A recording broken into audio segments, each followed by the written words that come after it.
Go ahead. So yeah, so He was how did standing you? over by the wall, just standing there. And I walked up to him and asked him, could I have this dance? And You asked them. yeah, Yeah. it was cute. Right. And he said, yeah. So we started dancing and talking and everything. And I didn't have a phone at the time. So he gave me the number of the ship that he was on and told me I could call him if I felt like it. Now that just triggered my mind because nobody had ever done or said that to me, you know, Your Highness. And so next day I walked to the drugstore and I called him. And then we went out, we went to the movies. We both loved the movies. We used to go to the movies about 3 times a week. That's every time the movie changed, we went. And in those days, you saw 2 movies, a newsreel, and usually a cartoon, all for your big 25 cents. Yes. So, even after we got married, before Ed came along, we used to go to movies. At least, and sometimes we would go to 2 separate movies in the same day. Right. And then we were living on Rutland Square when we got married in a rooming house, and the neighbors threw like a party or a reception or whatever. When we got back, I noticed that morning I could smell a lot of different foods cooking, you know, but that wasn't nothing strange because there was another fire thing. But it wasn't strange to smell a lot of different foods cooking in the building because there were like everybody had some type of something that they could cook on, like a hot plate. Some actually had a stove, right? Most of them had hot plates. Right? Here comes the police car.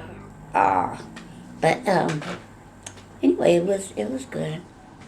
And when we got back, well, first of all, there were approximately 20 people invited to the wedding. We decided on a Monday that we were going to get married. So we went and got the papers and blood test, and they put a rush on the blood test because, well,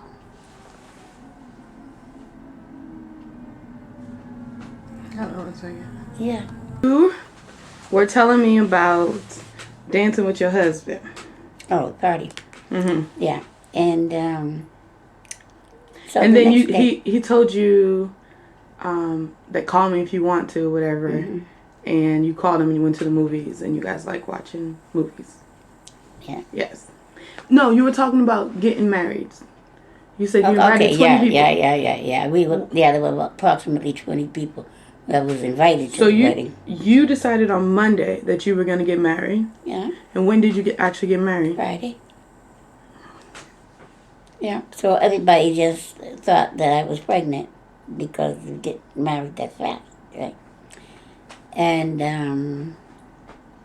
nah, I wasn't. And okay, so when we got to the church, it was standing room only.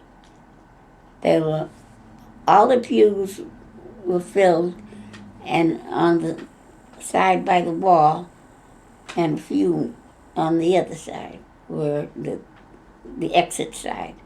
There was a few, and back in the back where there were no chairs or anything, for everybody, because neither one, nobody could believe that we would get married, right? And because both of us liked to party, but no. But anyway, it was very nice wedding. Well, as I was walking down the aisle, I was saying to myself, "Do you want to do this? Are you sure you want to do this? Are you positive you want to do this?" Because I intended to be married one time only, and which I was. But once I held his hand, when I got down there to him, I knew I wanted to be married to him. So I was. And then when we came back home, our neighbors had thrown a fabulous reception for us. Right? It was really nice. So you go from floor to floor, and place to place, and eat and drink whatever you want to. Basically, it was in our room, but our room wasn't too much bigger than this front room. If this front room was squared off, it had been about that size. Right? But the doors were open, and you could hear music everywhere, and people were dancing and everything. So somewhere around 2 o'clock in the morning, I was exhausted. I was tired. I was high. And I grabbed a blanket and went under the bed right next to the wall and went to sleep and let them go on and party. And everybody was partying so hard, nobody missed me until, it started going. Well, nobody was working Saturday, so you could party all night, right?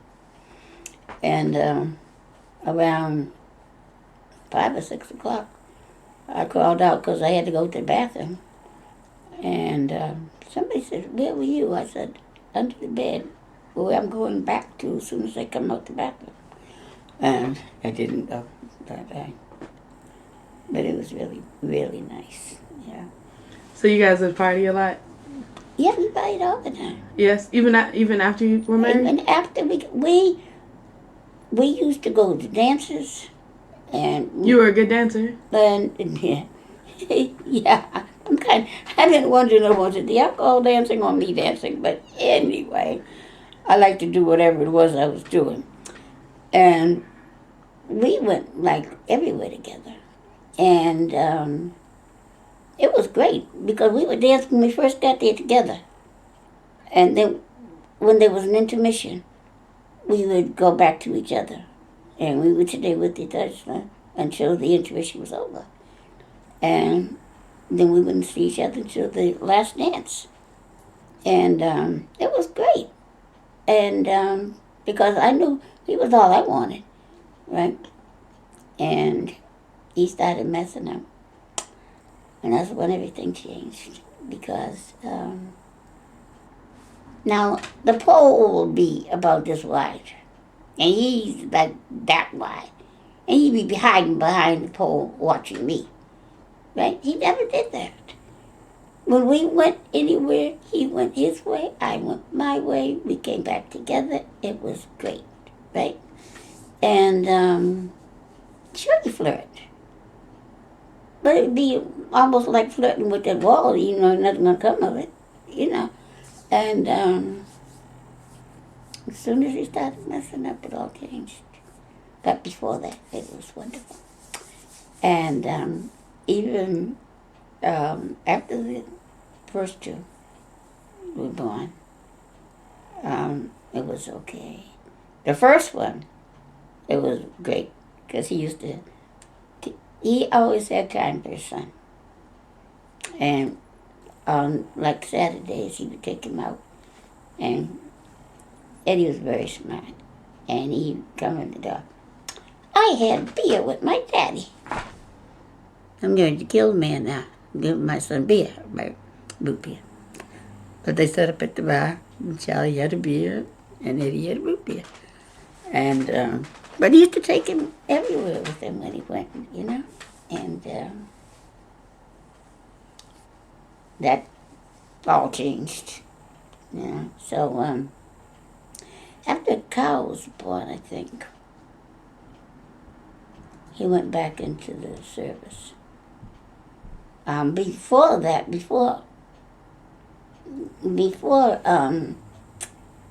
after he got out of the service, that was after we were married. Then he got out of the service, and then he went into the reserves. Well, in the reserves, you have to go somewhere for 2-week training or something like that. Anyway, and he would do that, and that was enough service to satisfy him. Right? And then things got kind of rocky. And then he went back into the service. He was stationed in New Jersey. And that was the end of that. He has a daughter that's around 6 to 8 months older than Swiggy, but was born in New Jersey, which I used to babysit for.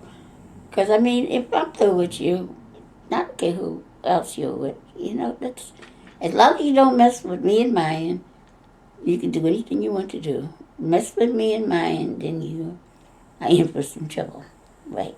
And please don't let it be mine. You can mess even with me, but you can't mess with my babies. No. Every 2 times I ran away from home, I took them with me. I did. One time we were sleeping in the attic, and we had 2 blankets. One under us, one over us. But we were together.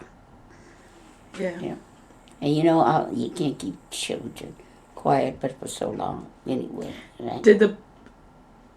Did you sneak into the attic, or you? Yeah, it was my sister's apartment that she was living in. We snuck in the attic up there. Which sister? Auntie Molly? No, Auntie Riri. Did she know you were up there? Not until little Squeaky got too noisy. And then Uncle Jimmy came up and found us and told us to come downstairs and eat. And so we did. But no, I don't leave them behind. They are mine. And the possession is 9/10 of the law. Right. So you were up in the attic with Uncle Squeaky, you said? Uncle Squeaky got too loud? Uncle Squeaky was my baby, I think. So no, it might be Uncle Cindy was my baby. I don't know, but one of them was my baby. But I you know had we were like all together. 5 kids up in the attic with you? Yeah. Yeah, and they were good for a while. I mean, we played quiet games, and I had bought some food. And the only big problem was the bathroom. Right, that was a big problem. But we were together. And then I went back home. But, yeah. And when I left, I just had Eddie, Beanie, and Carl.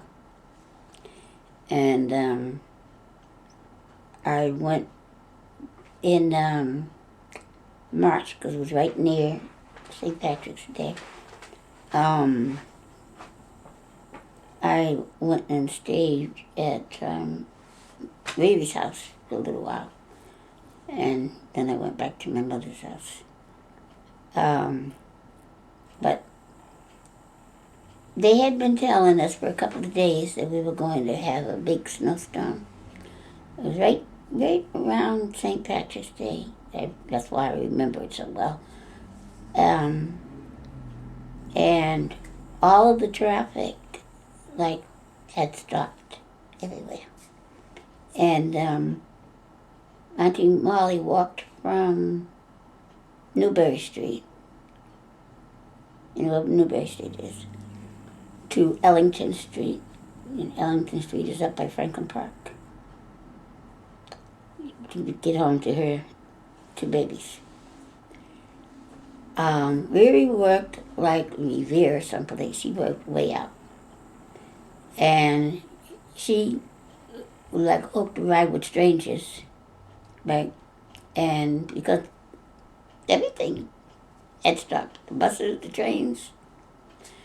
And she got home to her family. And my dear darling husband was just here in Boston somewhere. Might have been in Dorchester, might have been in Roxbury. But he was close enough that if he wanted to, he could have got home to us. And he decided that he didn't want to come home to us. And somebody shot him in the leg. So he ended up at Boston Medical, which was Boston City at that time. And we didn't have no heat in the house. All we had was a hot plate because the gas wasn't turned on. But the landlord furnished the heat, and somebody had broke into the basement and broke the boiler. So I had the outside clothes on them and playing music and dancing, right, just so they could keep warm, right. The only time they took off their outside clothes was to go to the bathroom. And Cal wasn't quite a year old. He would have turned a year old in the end of the month, at the end of March. So he wasn't quite a month old. So he was wobbling. I mean, he was walking, But so when Riri got back, she got one of her kids' sled and put a banana box on the sled. So we put Carl in there, covered him with blankets, and started to to Blue Hill Avenue, Grove Hall, to Grove Hall from Ellington Street, which is about as far as it is from here to Bobby's old house. Maybe a little tiny bit further, but it's a good walk. Why was she walking there? We were walking so that we could have some heat. There was no heat in the house. So you walked to whose house? To Auntie Molly, Karen, Sandy, my three, Eddie, Beanie, and Cal, and me. And we're walking to Riri's house because they had heat. Molly didn't have any heat, and I didn't have any heat because we lived across the hall from each other. And I was getting asthma because of the cold and the wind and everything. And there's nothing on the streets, there's no cars. And a cab drove up and we got in it. Went there and went in the house. Cab disappeared. That's why I believe in angels. And I still can't figure out how that many people got into one car. I can't. And then I thought about it, and we used to put a lot of people in a car and go to the beaches and to the parks and things like that. So why not? You guys are all real skinny too. Oh yeah, we weren't very big. Yeah. So anyway, we stayed up there until the weather broke and the furnace was fixed and everything. And we came back, and I got 2 changes of clothes for the children and 1 change of clothes for myself. And caught a cab and went to my mother's house. And that was that. Oh, I did go to the hospital and get him and bring him home. Bought some food that he could, like canned stuff that he could open, so he wouldn't starve to death. And said goodbye. And that was the end of us. The very end. Because if you don't care that much about your wife and your children to leave them, and you know the house was cold when he left that morning, and he knew that there was a snowstorm coming. And I just said, that is it. That's the end of that. So that was the end of that. So then after that, I talked to Mama. And How was that? Yeah. And then he was talking about threatening to take my children from me. Oh, Did you know that you wanted to have a lot of kids? both of us did. Oh, you guys, both of you wanted to have a lot of kids. Yes. Oh, honey, I drilled him completely on all the things I wanted out of life and what he wanted out of life. Completely. I mean, we were, as far as I was concerned, we were a perfect match. We both liked to party. We used to go to different people's houses almost every weekend, play Bikino, and there was like always a house part. So if we went to your house, you got the house part, which only paid for pennies. Because we were all, one didn't have kids, but everybody else had at least a child, so couldn't be affording to spend too much money, and we would have maybe a couple of beers or something like that, or sometimes we would just play cards, play whist or something, right? And it would give us a break from, everyday things. And then after Eddie was born, we didn't go out as often, because we didn't want to leave him, And I started, after he got out of the service, I started working before he did. And I was working in service. Well, no, not actually in service. I was working kind of like what Nataka's doing, taking care of 2 little kids. And I turned them little kids around completely. I had them making up their own beds and eating things that I don't eat that. That's okay, you don't have to eat that, sweetheart. But I don't remember their names, but him and I were going to eat it. And we ate it and smacked our lips like it was. And, look, can I have a little piece? Sure. You want me to make you a sandwich? Okay. Make him a sandwich, eat every bit of it, no matter what kind of sandwich I made. He would eat every bit of it. I don't care if it was a tuna fish sandwich, if it was a peanut butter and jelly sandwich. Whatever, he would eat. And one of them went to school part-time, half a day school. And the other one I had all the time. And the one that I had all the time, he was the good one. He was the one that he'll try anything, right? And we used to go to the park together after they took a afternoon nap for about an hour, and we'd go to the park or whatever, And when I would get home from work, the dishes would be done. Sometimes supper would be fixed. Right, so I didn't care. But I was the one that was working to support us, right? And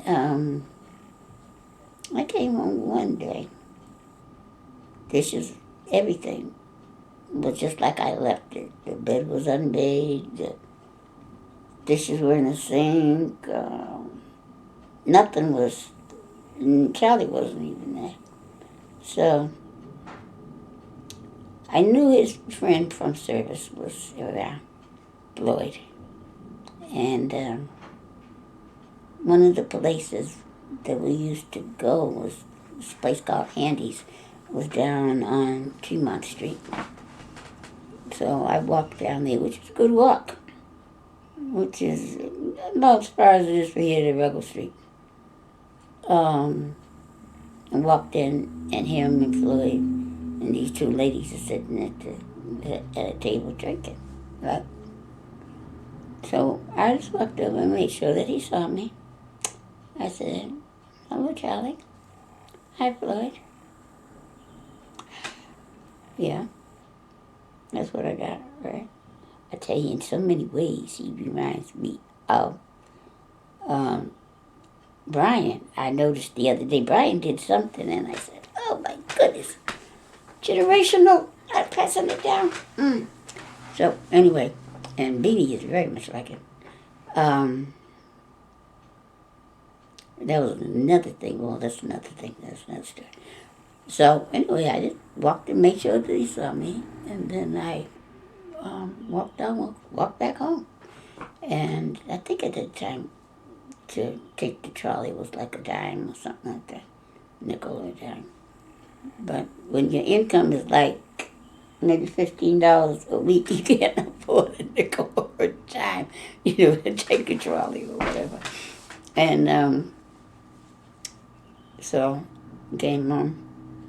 I went to work the next day and quit. I said, we're going to come home and sit together.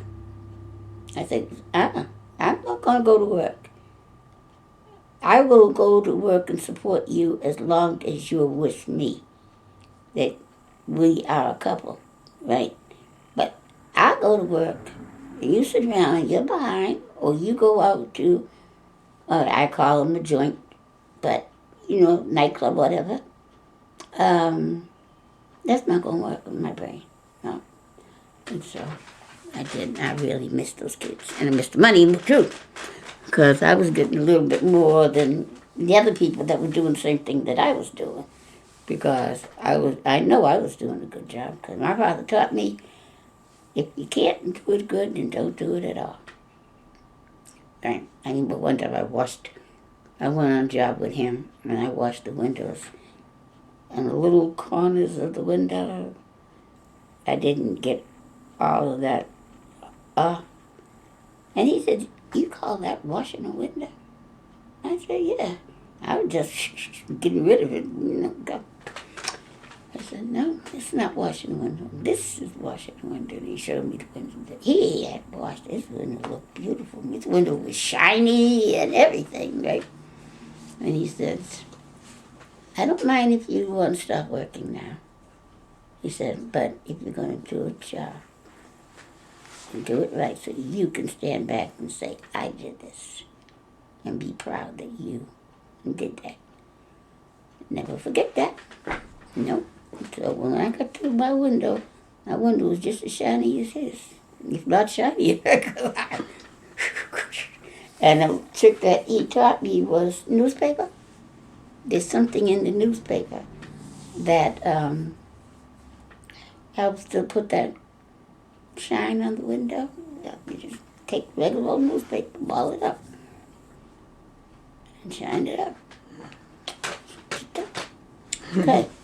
All right.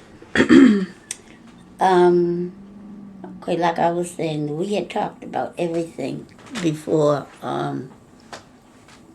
before we got married. We both wanted a large family. And, do you know how many kids you wanted? It was 12 or 13. Yeah. And we were going to open a laundromat on Hammond Street, right beside where Sleet is. We got a loan to do it. I mean, everything was going great, right? And he was still working at Mass General, I think, at the time. And so I would be like there in the daytime. And when he got off, he would be there for 3-4 hours in the evening, so people at work could have a chance to do their laundry and everything. We had it worked out beautiful. And something fell through. And instead of paying the loan back, jackass went out and spent all that money. Like Mr. Big Time, Mr. Big Shot. Who do I think I am? Right. But I mean, he spent, it was only like maybe $2,000 or $3,000, but $2,000 or $3,000 back then, well, $2,000 or $3,000 is $2,000 or $3,000 anytime. But, it's not like $2,000 or $3,000 is when you're now. making $15 a week, that's Yeah. His take-home pay was $28. That's his take-home pay. What did he buy with the $2,000? What did he do with the $2,000? like set up in the bar room a drink for everybody. You know, I mean, stupid things like that. Did you know he had the money? I thought he was taking it back to the loan company, right? Shortly after that, I got a checking account. And I was always with that little $28. I think he got $3 to spend on whatever he wanted to spend on. But You took all the money. I had to put so much away for the rent, right? So much away for the lights, so much away for the insurance, right? And I've always been a miser, I think. But anyway, I would like have in one envelope $2.25, $1, $3.10, and I mean, stupid odd numbers like that. But I knew that if each week I put this amount in, that at the end of the month, I could pay everybody that needed to be paid, and we could eat, and we could have clothes on, right? And that's what I used to do. And I mean, some of them would be like 13 cents. It's a stupid number like that, right? But it worked. And our anniversary, that second anniversary, he decided that we should go out for the anniversary. And I let him keep the paycheck. Very bad decision. Now, each of them cheap, yes. Joe and Nemo's hot dogs were like a nickel or a dime, one of the two. So we had that for lunch, Joe and Nemo's. And we went to 2 movies that day. And we went where Government Center is now, used to be Scully Square. And there's an arcade in there. So you know how you can spend bad money in an arcade. I mean, although the things only cost like a nickel and a dime. But the nickels and dimes can add up like crazy. Spent the whole paycheck on that one day in Scully, between Scully Square and Joe and Nemo's and the movies. $28. We barely had coffee at home. Wow. Yeah. It was a good day, though. Yes, but we could have had a good day and not had to do that. Right. Because the whole next week, I had to borrow money to go to his job to eat because we didn't have no food. I see, that's stupid. Okay. I still have a very good reputation that if I borrow something, you know you're going to get it back. There's no ifs, ands, or buts about that. If I have to borrow it from somebody else to pay you, you are going to get it back. So I had very good reputation, so I borrowed, I don't know how much, but anyway, every day I went to the job and ate. And the next paycheck, I said, you do know that's mine, right? He said, yeah, I messed up. Yeah, I said, I know you did mess up. But anyway. So that month was something that wasn't paid. That if it wasn't paid, it wouldn't be too bad. I think I paid the landlord $15 when he was supposed to pay him $20 or something. I don't remember exactly what it was, but I know it was the landlord was the one that got cheated on that month because the light company in those days they weren't patient, which you had to keep them paid good. And the insurance, okay, you could lose that too. And we had a bill collector who we used to pay like $1 or $2 a week, and he got half of what I usually paid him. But when you got stuff from him, it lasted like forever. I bought Eddie a snowsuit, and it was like brown tweed, and it was the pants part had the little straps that they came up like a vest, almost like it, and it zipped up the middle, the front, and it had this little cute cap, and the jacket, instead of being a jacket, it was a coat, right? And there was nobody else around that had anything even vaguely resembling that. Well, I think that cost $59.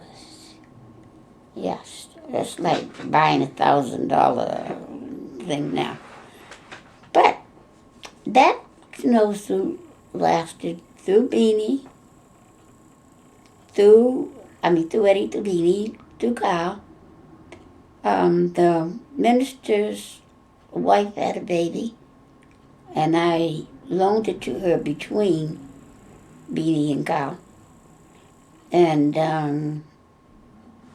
he wore it for like almost 2 years, right? And now if I had to pay $10 for a snowsuit, that thing would have been gone that 1 year with Eddie, but and I just loved that suit. Oh, that was so beautiful. Everybody got mad at me about it, but hey, it's my son. Don't worry about it. He was your baby, your first. Okay. He was the best thing that ever happened to this world. Yeah. Yeah, he was a good kid. He was a very good kid. When he changed, I think, when his father came back to Boston with those kids, he had 2 kids, and didn't pay any attention to him. Well, he hadn't paid any attention to any of them for years. And they were so close, That made his life. How old was he when he died? How old was Eddie? Mm-hmm.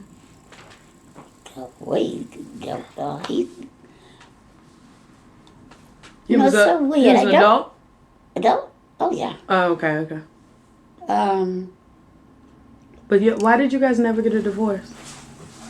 I told you, I was going to be married one time. Oh, okay. So it was no need. That was it, yeah. And it's good that I didn't get a divorce because after I wasn't working, right, I was still eligible to get his Social Security, right? Which was good. Right? Do you still get it? No. Yeah. It ran out? No, I want my own. You get your own after 60. Oh, okay. I just thought you got both. Well, for a very short while, I got disability because of the asthma thing. When I was in the hospital for the 3 weeks, it was the asthma and it wasn't the asthma. They had put me on prednisone. And prednisone is one of those medicines that you have to be tapered off very, very slowly. And the so-called doctor that I had, I was on like 20 milligrams or whatever, took me off completely, just like that. And I told the nurse, I said, you can't take anybody off that medicine. You can't just take them off like that. And she said, well, I have to do what the doctor says. So I crashed. I almost died. And then poor Auntie Diane was had come to visit me when it happened. And boy, I'm telling you, machines and things and everything were coming from everywhere to get me back on this earth. And Jonathan was a baby at that time. And they just, people were just coming. So when I did finally come back to this earth, I told the nurse, I said, see, didn't I tell you? She did the same thing I did, laugh. But, to me, when I told her that, she should have looked it up. That was, she knows I was a nursing assistant, right? And she knows that I had been working around doctors for a while. So she should have assumed that I knew some little bit of something, right? And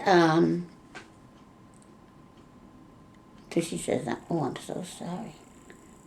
So I'm just hoping that the next time a patient says something to her, she, listens, right? If I was the type patient that was complaining all the time, I could see why she wouldn't do it. But I am not, because I know you can get more attention if you don't complain than if you do complain. Yeah.